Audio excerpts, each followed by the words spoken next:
Cyber TV. Inilah saluran pemersatu bangsa yang menyatukan semua elemen, semua anak bangsa. Nggak ada lagi perbedaan karena kita penganut Bhinneka Tunggal Ika. ILC, Indonesia Leaders Club, ajang yang menyaring calon-calon pemimpin masa depan. Assalamualaikum warahmatullahi wabarakatuh. Salam sehat buat kita semua. Sekali lagi Cyber TV akan terus menemani teman-teman sekalian. Dan saya ingat ketika Profesor Dr. Insinyur Burhanuddin Yusuf Habibie, yang kita kenal B.J. Habibie atau Pak Habibie, mengatakan penjara itu bukan tempat orang yang berbeda pendapat. Penjara itu tempatnya orang kriminal yang melakukan korupsi, yang itu paling-paling maksudnya dijeblosin selama-lamanya. Dalam hal ini penjara kalau kita perluas bisa aja yang dari balik jeruji, juga bisa penjara soal media. Beda pendapat, take down. Itu terjadi pada Bung Aldo. Siap. Siapa yang nggak kenal sekarang? Wajahnya mendominasi sosial media, tapi beliau bersyukur. Saya tadi dengar beliau bicara dengan seorang jenderal sebelum rekaman di sini. Ya, seorang jenderal itu menasihati beliau supaya begini. Kelihatanlah seorang jenderal yang bijak sekali. Karena pas dia jenderal itu berkata kirim salam sama Abu Haikal. Nah gitu ya. Berarti nggak kirim salam nggak bijak, nggak gitu juga. Artinya dia menghargai perbedaan dan semua tahu saya oposisi sampai kapan? Sampai mati saya tetap oposisi. Ya, Pak Jokowi, minta maaf saya oposisi dan saya setuju pendapat yang menyarankan Bapak mundur. Ya, mudah-mudahan Bapak bersedia mundur sehingga bisa memberi kesempatan kepada yang lain dengan hati ikhlas gitu. Tapi kalau nggak mundur nggak apa-apa juga, serah Bapak juga ya. Usulan aja usulan. Iya, usul. Baik. Perbedaan pendapat menjadi haramkah di negara ini? Ada buktinya. Buktinya beliau. Sampai sekarang YouTube channel yang memutar sebuah kontroversi, saya katakan, seorang dokter mengatakan COVID itu nggak ada, itu di take down. Kalau pendapat saya gimana? Saya pernah kena sehingga saya yakin coronavirus itu ada, diciptakan oleh seseorang di Wuhan sana. Yang uniknya nggak menyebar ke Shanghai, nggak menyebar ke Guangzhou, nggak menyebar ke kota-kota Cina yang lain, hanya di Wuhan, lalu kemudian menyebar ke seluruh dunia. Berarti sengaja. Dulu kita ingat, sebelum kita korek lebih dalam, kita ingat dulu yang namanya pandemi itu geprek jatuh di jalanan, geprek jatuh di rumah sakit, nggak pernah ya dulunya ya. Nggak ada. Di kereta, di mall gitu ya. Trotoar. Horor banget gitu ya. Lalu tiba-tiba sampai ke sini semua yang hampir ya, udah berapa puluh ribu orang yang mati, 50.000 lebih kan? Lebih 50.000, kita prihatin ya. Tapi apakah virus itu seperti yang kita dengar dari pemerintah sebagai penguasa berita yang lain nggak boleh beda? Kali ini saya tampilkan Bang Aldo. Beliau beda sendiri. Beliau jeli melihat seorang yang berani, yaitu Dr. Louis. Beliau mengatakan corona itu nggak ada. Mati itu karena interaksi antar obat. Kalau katanya Ustadz, mati itu karena dicabut ruhnya. Iya, Israel alaihissalam. Israel. Saya bukan orang yang berkompeten untuk berkomentar itu. Yang saya berkomentar itu adalah tolong netizen bantu. Januari sampai Juni 2018 yang mati berapa? Januari sampai Juni 2019 yang mati berapa? Januari sampai Juni 2020 yang mati berapa? Januari sampai Juni 2021 yang mati berapa? Bandingin. Gitu aja. Betul. Kita orang data, bro. Betul. Bandingin gitu loh. Kalau 2018 yang mati itu sekian dibanding 2019 nggak signifikan, dibanding 2020 misalnya malah menurun, dibanding 2021 misalnya bedanya nggak jauh-jauh amat, maka ini bukan mati karena virus, karena jantung, diabetes, ketabrak ya kan, karena keselak linggis misalnya. Ya kan penyebab kematian banyak. Benar. Oke, langsung kita tanya. Saya pertama kali meminta pendapat dulu.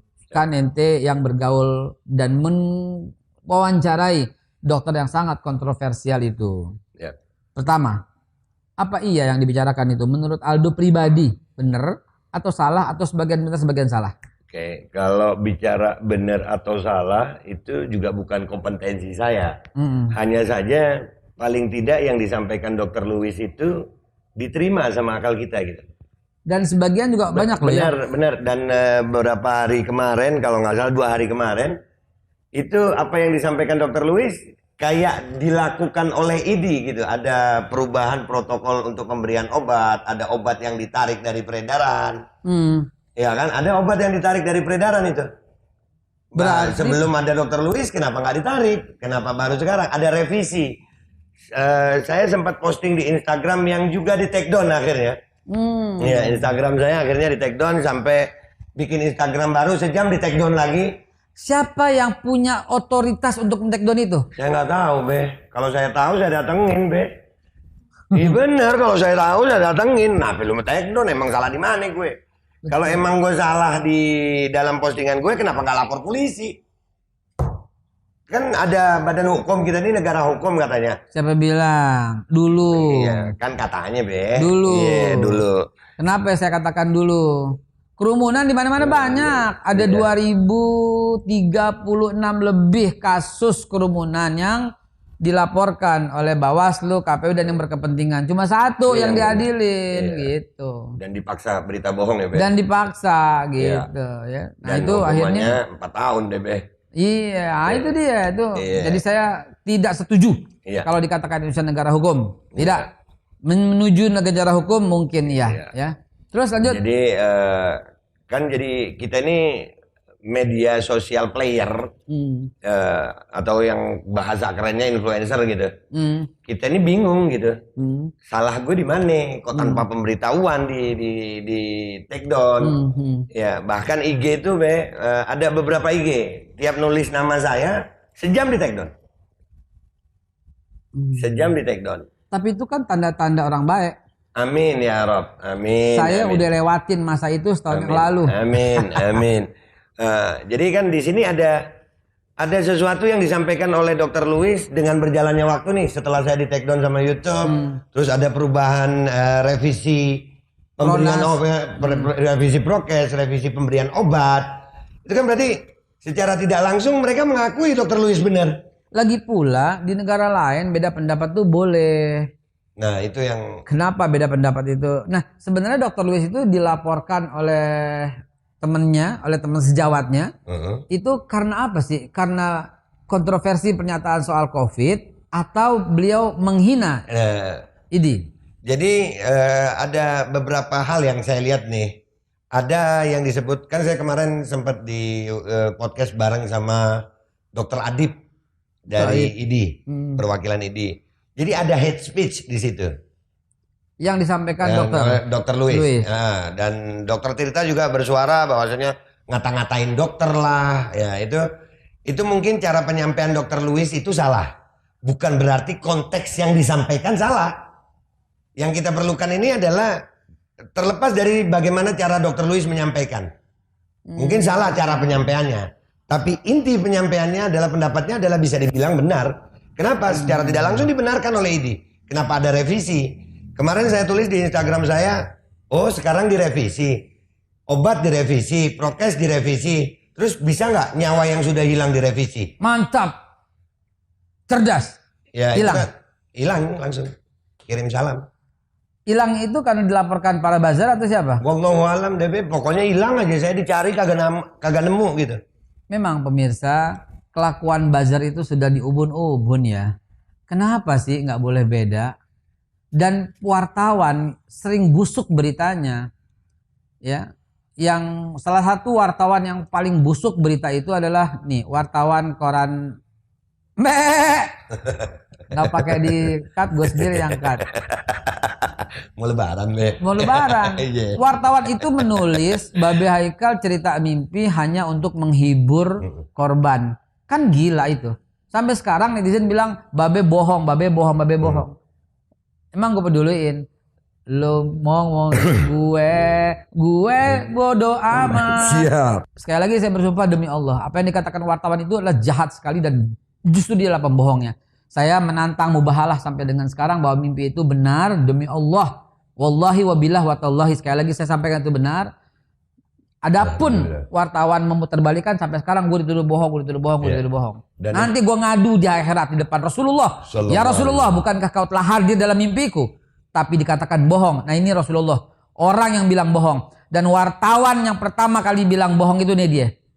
Gue tunjukin di depan Rasulullah ntar. Dan itu saya ini juga kan kita ini oposisi sama-sama. Walaupun saya ketemu Babe ngobrol baru ini mungkin. Tapi kan Anda udah lihat banyak ente, dia juga lihat banyak. Iya, banyak berapa kali. Dan hati kita nyantel. Nah, nyangkut. Obrolan seperti ini kan baru, Be. Biasanya ketemu di acara salaman, ahlan wa sahlan, ya. Atau ketemu di maulid jauh-jauhan. Iya, begitu. Jadi di channel saya itu setiap saya mereaksi, saya kan oposisi sama kayak Babe. Saya sampai mati oposisi. Jelas. Saya sampai mati oposisi walaupun presidennya ayah saya. Ya. Pada waktu belum diumumkan antara Jokowi dan Prabowo, saya katakan apabila Pak Prabowo jadi presiden, saya tetap oposisi terhadap Prabowo. Iya. Apabila Jokowi yang jadi presiden, saya akan tetap oposisi. Iya, karena ketika kita masuk ke dalam bagian itu, nggak akan bisa protes lagi. Contohnya siapa ya? Fajrul Rahman. Waduh, dulu SBY dikatain ngutang, SBY dikatain apa-apa. Nah sekarang bos lo ngutang bang, lagi dong kayak begitu. Banyak sih, Be. Banyak juga begitu. Contoh iya. aja si Fajrul. Iya banyak, yang saya reaksi juga banyak tuh yang begitu ya kan. Nah kebetulan kan kita frekuensi nih, Be.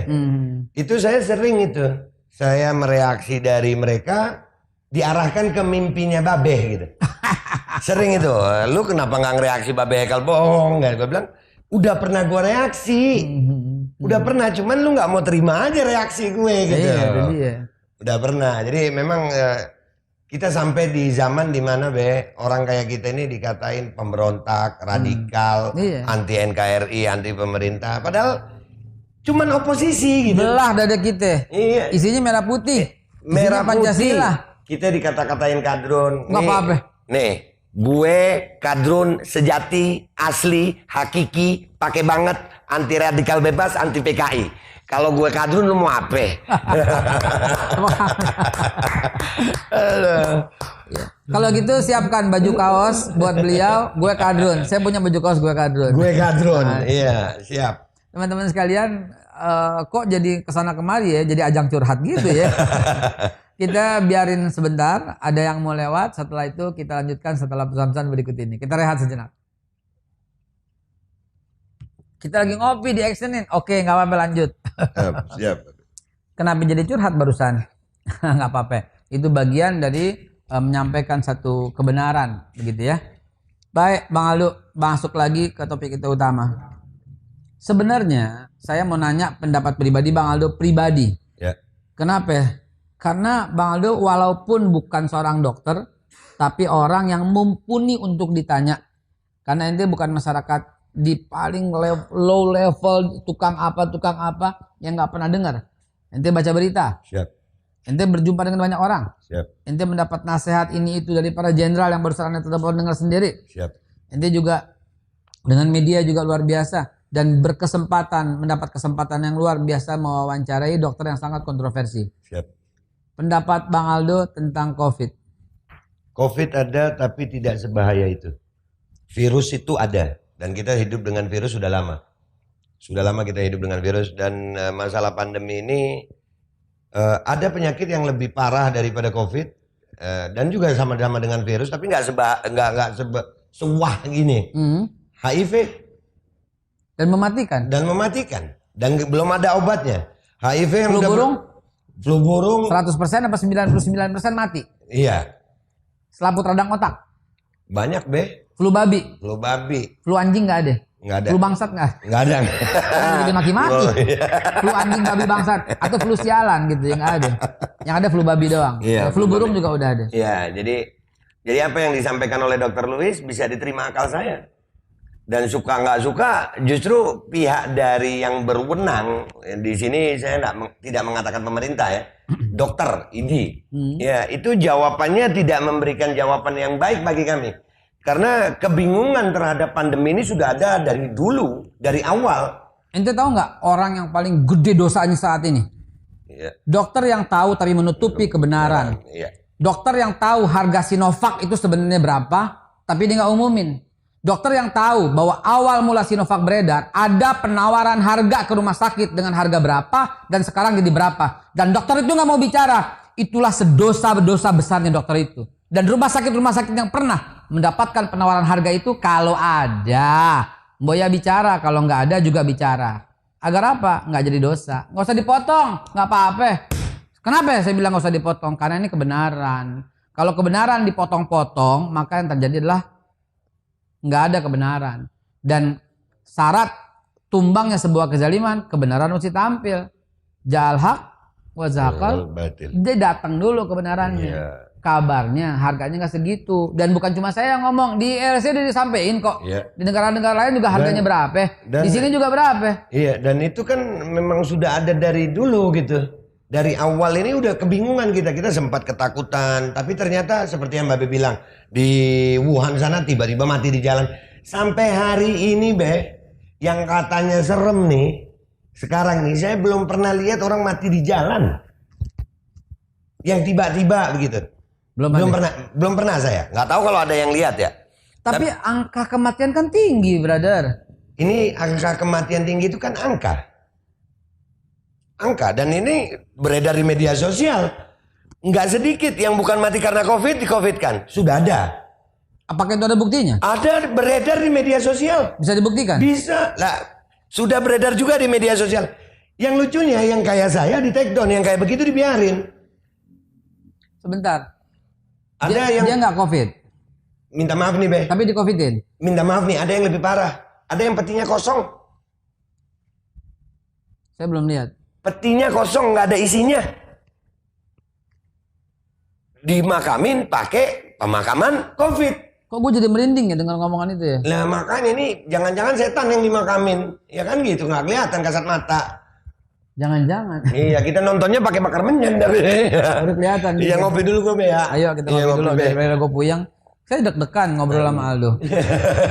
Jangan sampai ntar Cyber TV di take down juga. Nggak, dan itu terjadi, Be. Itu terjadi. Oke lah, mungkin 1-2 kasus, tapi yang lainnya beneran kan? Wallahu alam. Sekarang ini siapa yang kita mau percaya? Saya dulu percaya Dokter Tirta nih, gue sebut lagi namanya. Saya dulu percaya Dokter Tirta. Karena saya lihat dia dulu nggak ada kepentingan, dia ngomong vokal, pokoknya ceplos-ceplos. Saya percaya. Tapi kenapa setelah dipanggil berubah kalimatnya? Dokter Tirta, kalau Anda mendengar acara ini, salam sehat. Iya. Dan tolong direvisi kata-kata Dokter Tirta, yang penting mangan. Dok, udah diuji belum, Dok? Gitu. Kalau saya sangat teruji berkata sesuai dengan hadis Nabi. Sumu tasihu. Begitu berasa nggak enak, secara alamiah tubuh kita tuh menolak makanan, Dok. Dan itu sebenarnya sinyal dari Tuhan. Jangan kasih makan tuh virus. Biarkan tuh virus mati dengan cara bed rest, tidur total, dan puasa 18 jam atau 16 jam. Itu akan membuat virus lemah. Makan sedikit secukupnya, langsung tidur lagi, langsung puasa lagi. Bukankah dokter harus tahu perbandingan pengobatan? Di Jerman misalnya, itu ditidurkan dan dipuasakan. Dan ternyata tidak ada kasus kematian yang terjadi di Jerman secara signifikan dengan cara terapi seperti itu. Kalau dokter suruh mangan. Nah, ini kalau belum teruji bahaya juga. Saran saya, yuk kita berbagi ilmu pengetahuan sebanyak-banyaknya. Begitu Dokter Tirta. Terima kasih. Nanti I call you. Ya, jadi kembali ke permasalahan tadi. Jadi akhirnya kami bingung nih. Kita ini mau percaya yang mana gitu. Oke. Akal sehat manusia kan ngelihat nih, ini kalau orang berubah kita nggak mau percaya, dan itu terbukti, Be. Kenapa sih yang disampaikan Dr. Lewis ini booming? Ya. Itu kan perlu ada pertanyaan. Kenapa yang disampaikan oleh Dr. Lewis booming? Dr. Lewis ini adalah, sekali lagi saya ulangi pernyataan saya di TV One. Dr. Lewis adalah dokter yang pertama kali berani menyuarakan dengan lantang. Yang lain cuma lewat akun-akun media sosial kayak Twitter, dan itu sekali-sekali, dan kalimatnya nggak vulgar, nggak frontal. Nah begitu Dr. Lewis begini, itu yang terjadi adalah booming. Dan itu saya sempat membantah Dr. Adib waktu itu. Kata Dr. Adib, pernah terjadi diskusi. Loh, kalau pernah terjadi diskusi dan disampaikan ke masyarakat, Masyarakat nggak begini. Mungkin gini kali Bang, cara Dr. Louis itu menggunakan kalimat yang bisa dijerat Undang-Undang ITE dengan menyebarkan kabar yang tidak menyenangkan, memaki dengan kata apa?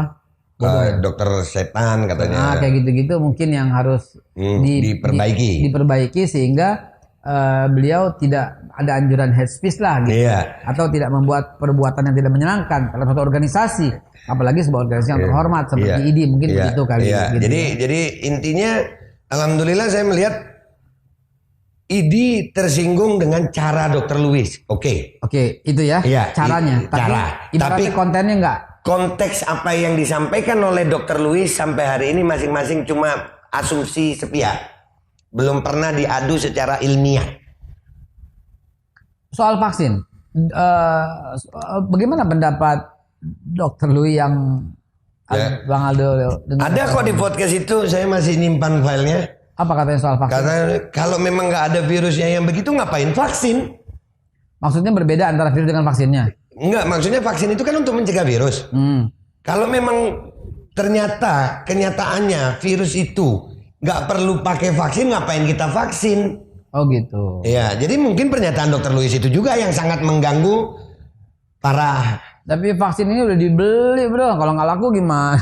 Ya, yang beli siapa kan? Gini, andai kata Sebentar, sebelum lanjut kita dengarkan dulu ucapan seorang anggota DPR yang sangat berani dan vokal, ya. Namanya Ibu Ripka Ciptaning. Ketika awal-awal, kita dengarkan dulu ya, kita lihat cuplikan beliau soal ujung-ujungnya vaksin, jualan vaksin nih begitu ya. Iya, saya juga mereaksi. Mendengar itu ya, kita dengerin sebentar. Dari Maret lalu saya udah ngomong dalam rapat ini begitu ada COVID. Ini ujung-ujungnya jualan obat, jualan vaksin. Nanti habis ini obat rame. Habis ini stunting. Udah tahu nih, udah dipola kayak begitu kesehatannya nih untuk dagang. Saya cuma ingatin nih, ya, negara tidak boleh berbisnis dengan rakyatnya loh. Tidak boleh. Mau alasan apa saja tidak boleh. Saya yang paling kencang nanti tuh memasalahkan itu. Pemirsa, betapa gamblangnya ya yang saya hormati Ibu Ripka Ciptaning. Dia seorang dokter dan dia berkata, "Nih ujung-ujungnya jualan obat nih." Saya ingatkan loh, kata beliau ya, negara tidak boleh berbisnis dengan rakyatnya. Dan nyatanya sekarang nggak bisnis kan, digratisin kan? Ada yang bayar juga, Be. Ada yang bayar? Ada. Udah dicopot yang bayar, katanya semua mesti gratis. Gitu. Presiden Jokowi kan mencanangkan mesti gratis katanya. Iya. Tapi ngomong-ngomong, ente vaksin nggak? Saya memilih untuk tidak. Andai kata saya Bentar, nggak. pemirsa, saya ada kasus nih ya. Ada yang mau divaksin, tapi dia nggak punya KTP.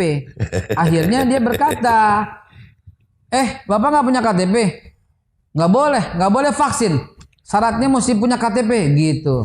Dia ke kelurahan, ternyata dia sampai kelurahan, orang ketua kelurahan bilang, mau ngurus KTP ya, mana kartu vaksinnya, mati nggak tuh anak?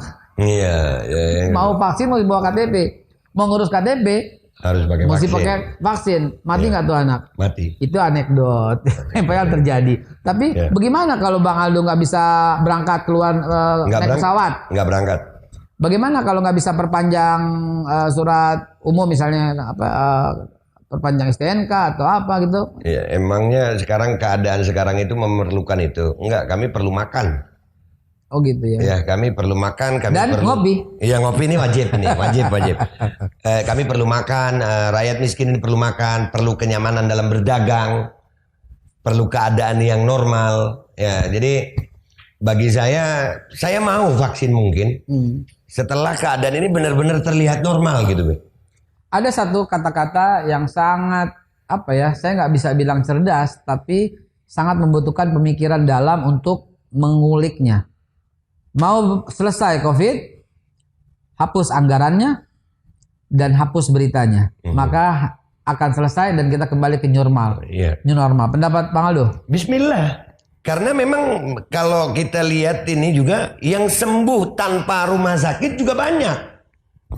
Berarti salah satu orang yang dosa besar itu adalah nakes-nakes yang ternyata tidak COVID tapi dinyatakan COVID, dan dilaporkan COVID demi keuntungan secuil. Sehingga angka COVID begitu tinggi, begitu tingginya sehingga Indonesia dicap oleh dunia negara yang berbahaya, sehingga banyak orang bisnisnya mati karena itu, sehingga orang nggak bisa ekspor impornya nggak lancar, sehingga kunjungan juga dibatasin, sehingga kita di blacklist oleh negara lain karena ini.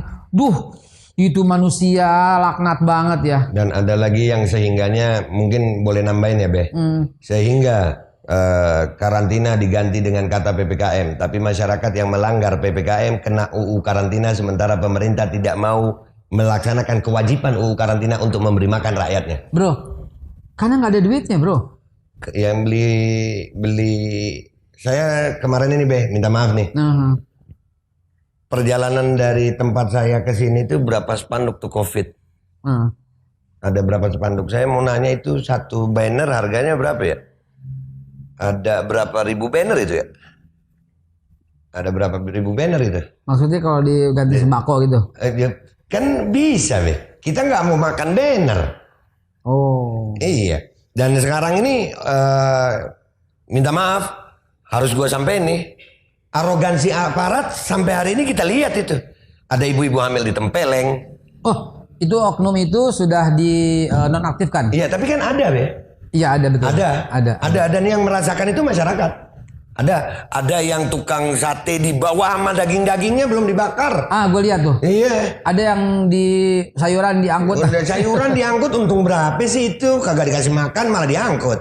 Kenapa nggak koruptor yang ratusan miliar ya? Nah, dan contoh lagi Be, ada McDonald melakukan pelanggaran BTS meal itu cuma 500.000 Be. Apa itu? Per gerai dendanya. Tapi kan dia punya banyak gerai. Ya, apa semua tuh? Di Bandung itu ada 12 gerai. 500.000 kali 12 6 juta cuman Be. Oh, gitu. Ada tukang bubur di Tasikmalaya 5 juta. Tukang bubur? Iya, gang bubur satu gerai 5 juta. Ya berarti saya mulai yakin sekarang tukang bubur itu emang bisa naik haji. Kacau. Ya, kita ngopi dulu sambil kita menunggu closing statement dari tamu saya yang luar biasa ini. Alhamdulillah. Jadi ini semua karena COVID gitu Be. Ini semua karena COVID. Jadi Anda setuju kalau pemerintah stop anggaran buat mayat? Iya. Yang COVID itu stop semua ya, stop juga berita yang bombastis, juga berita harus yang benar sebenar-benarnya. Iya. Juga dibandingkan dengan angka kematian tahun lalu dan tahun lalu dengan periode bulan yang sama. Iya. Apabila tahun kematian sekarang ini semua karena COVID, kalau kemarin enggak berarti nggak ada yang penyakit jantung. Berarti sehat banget Indonesia ya. Nggak ada yang jantung, nggak ada yang diabetes, nggak ada yang darah tinggi. Iya. Itu baru mau saya tanya, mau saya sampaikan di sini. Penyakit sebelum ada COVID banyak yang membunuh. Sekarang nggak ada. Nggak ada. Padahal kata-kata rokok membunuhmu. Nggak ada mati ganti dong. Nggak COVID ada. membunuhmu. Iya. Yang lebih lucu gara-gara COVID ini Be, sapi mau disuap, bingung saya. Sapi diswab. Tuh, ya Allah ngopi dulu gue Be, takut salah ngomong. Gue jadi makin pusing ngobrol malu Be. Iya, ini yang bikin pusing ononya Be. Sapi diswab. Sapi. Gua bukan sapi, diswab juga. Berarti kita sama dong Be. Kambing belum tahu nih, belum ada beritanya. Ada di Nigeria apa di Afrika gitu ya. Iya, kambing dites positif tuh kambing corona. Bahkan ada juga buahan. Saya pernah upload tuh buahan jeruk di swab positif juga. Positif ya. Berarti yang salah ini buahnya, kambingnya, sapinya atau alatnya Be? Ngopi dulu deh. Teman-teman, itulah closing statement dari Bang Aldo yang obrolan ini ringan. Belum pernah saya mendapatkan tamu seringan ini. Biasanya di Cyber TV tamunya berat, bicara soal politik, ekonomi, ideologi, sosial, budaya. Berat. Tapi ini asik juga. Setuju pemirsa? Kalau umpamanya kita undang setiap bulan beliau ke sini agar ada warna yang seru juga. Kita punya tiap bulan dengan Aldo, tiap bulan dengan siapa lagi akan kita tentukan. Survei membuktikan kalau ada respon yang banyak dari netizen ya di bawah ini bahwa Bang Aldo akan tiap bulan hadir, kita akan kabulkan seperti itu. Terima kasih atas segala perhatiannya, mohon maaf atas segala kekurangan. Cyber TV, saluran pemersatu bangsa akan selalu menjadi milik kita semua. Thank you, salam sehat. Assalamualaikum warahmatullahi wabarakatuh. Waalaikumsalam warahmatullahi wabarakatuh. Cyber TV, inilah saluran pemersatu bangsa.